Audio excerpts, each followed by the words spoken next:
Former U.S. President, well, business will now go to the big story. David Harrison is the director of the JBDC's Incubator Resource Center, and he now joins us to talk about the essentials oil industry and Jamaica's position in the industry. Good morning, David. Welcome. Morning, Andrea. Morning, Ralston. Morning, David. How are you doing? So far, so good, So Dan. far, so good. Yeah, man. Okay. Yeah. So, David, what is the essential oils industry? Okay, so essential oils are oils that are extracted from plant materials, firstly. Not just all oils extracted from plant materials are essential oils. There are two basic types of oils. You have essential oils and you have fixed oils. So the essential oils industry is one where we trade essential oils that are in themselves an end product, but they're also an input to many other products. Okay. They use essential oils in the agro-processing industry, so it may be used in food products. It's used a lot in cosmeceuticals or cosmetics or skincare, body care products. It can be used, like I say, as an end product in, say, aromatherapy. So it's an input into many other things. And, all of that is the essential oils industry. But, of course, it starts from the agriculture, which is the growing of the plants. Okay. So all of that. So, Cool. in Jamaica, what essential oils do we have? What is it that we produce? Well, that's a lovely question because we are quite blessed, as we know, in our bio and plant diversity. So we have I don't know, I can't tell you how many different plants that are potential sources for essential oils. A lot of them maybe we're not growing commercially yet. But we have a wide biodiversity and plant diversity. So, the potential is immense. We have some that we are already known for and maybe used to have a viable industry in. But like many things, some of them have fallen by the wayside.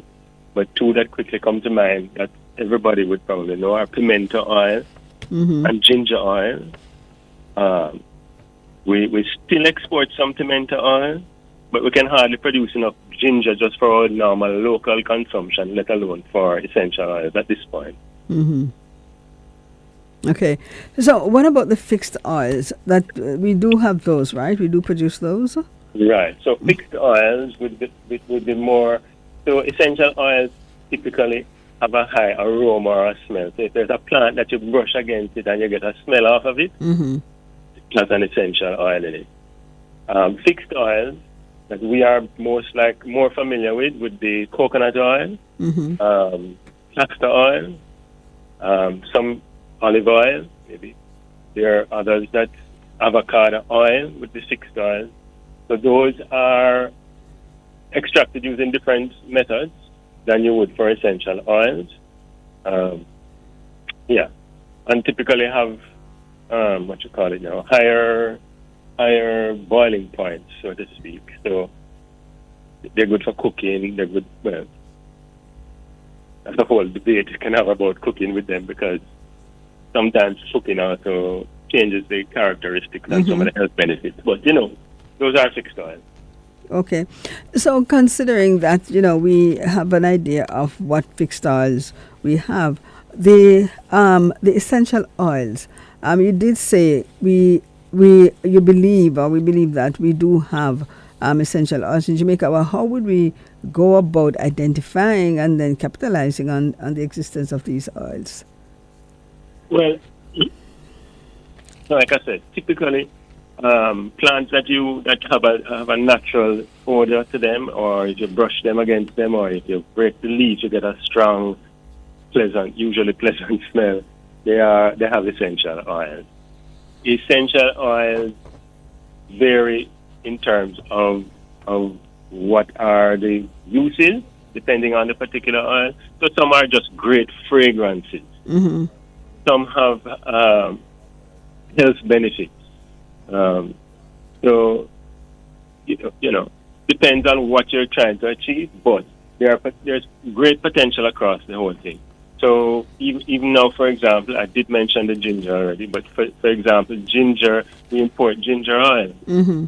you know, and at the same time, I don't know if you remember a few years ago when they imported ginger, we had these big, fat, beautiful pieces of ginger in the supermarket that looked great, but, you know, you had to use a whole ton of it to get any real flavor. Yes. And our ginger not so pretty Mm-hmm. when you compare it, but the smallest little piece are very potent. So our this time, you know, intuitively we always talk about how our things are better than everybody else's one. Mm-hmm. Well, factually, our ginger is much more potent. It has a lot more of the ingredients or constituents that give it characteristics of ginger. So our ginger does have an objectively, because we've had it tested and compared to other ginger oil from other sources. Mm-hmm. And I can tell you objectively that it is significantly higher in these components that give ginger its natural flavor and essence. So we have an inherent advantage in our ginger. Okay. But as the industry suffered a blow with rhizome rot, you may know.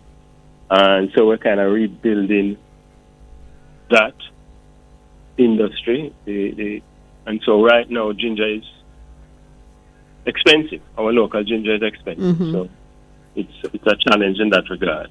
But there are other plants that we don't even think about sometimes that we could potentially be doing. Rosemary, you know, orange. You can get oil from orange peel. So there's the waste from one stream, one business stream can be an input into another. Yes. You know, so you have orange and citrus oils that are all the citrus family, just loaded with oils from even the peel. But also there's also specialized bits as well. So you can get an oil from the orange blossoms, which is highly prized and also very expensive. The oil, they call it neroli. It's used in perfumery. But again, from the blossoms. You know, and sometimes when you grow in oranges, commercially, sometimes you have to remove some of the blossoms so that the tree can manage. You know, and even that, again, a waste could be an input into another opportunity. So it's another value stream, so to speak. Okay. So there are lots and lots of opportunities from essential oils. And then, like I said, we don't even start to talk about the various products that use it as an input.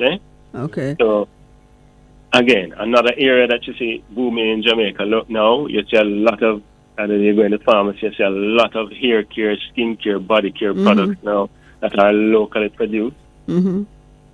However, maybe 90% of the inputs in those are imported. You know, sometimes also there is some of the inputs they may be using aren't exactly what they think they are. You know, you go and you buy a bottle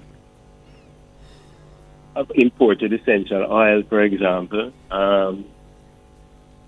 They may say 100% natural, but it may not be 100% concentrated. If you follow me. So in the industry, they will cut oils to make it, to stretch it, so to speak. So you can buy a bottle of orange oil, and it's orange oil mixed with a fixed oil to stretch it. So David, what is it that we are going to do in order to take advantage of the enormous opportunities which exist in the industry? So this is what we are about now. So we are looking at the entire value chain associated with essential oils, and we are trying to help develop that. Part of helping to develop that is knowledge sharing through workshops. Showing we have the essential oils incubator where we can extract both fixed and essential oils. So we can show and share the technology that we have. Clients can come and use the space, bring their own material, extract their own oils, which helps to, let's say, demystify the process, because it's not a difficult thing and it's not terribly capital intensive. It can be done relatively affordably, depending on the scale as well. So what we are about is trying to share that information, demystify the whole thing, so people can see that it is a viable option. So we've had workshops that introduce the whole concept of the value chain for essential oils, different nodes along that chain, how you can look at the business opportunities along that chain. We've had workshops with showing people how to do the actual extraction of both fixed and essential oils, which we just recently had in February and March. Mm-hmm. So all that helps to demystify, help people to understand and see that it is doable, and that this is a real opportunity. Okay. So what role does this Scientific Research Council play in all of this extraction and trying to determine, the compounds in these oils so we can maximize the benefits? So SRC is one of our many partners that we work with. They had actually done some research that I read some years ago. I think they had some research that did on our local ginger, for example. So there are different varieties. So essential oils, I mean, I'm talking about it like it's very simple, but like I say, it's fairly straightforward, but there are lots of nuances. So there are nuances associated with things like yield, with the time when you harvest, when you harvest after rain or during a dry time. Those things impact yield. The variety of the plant impacts yield.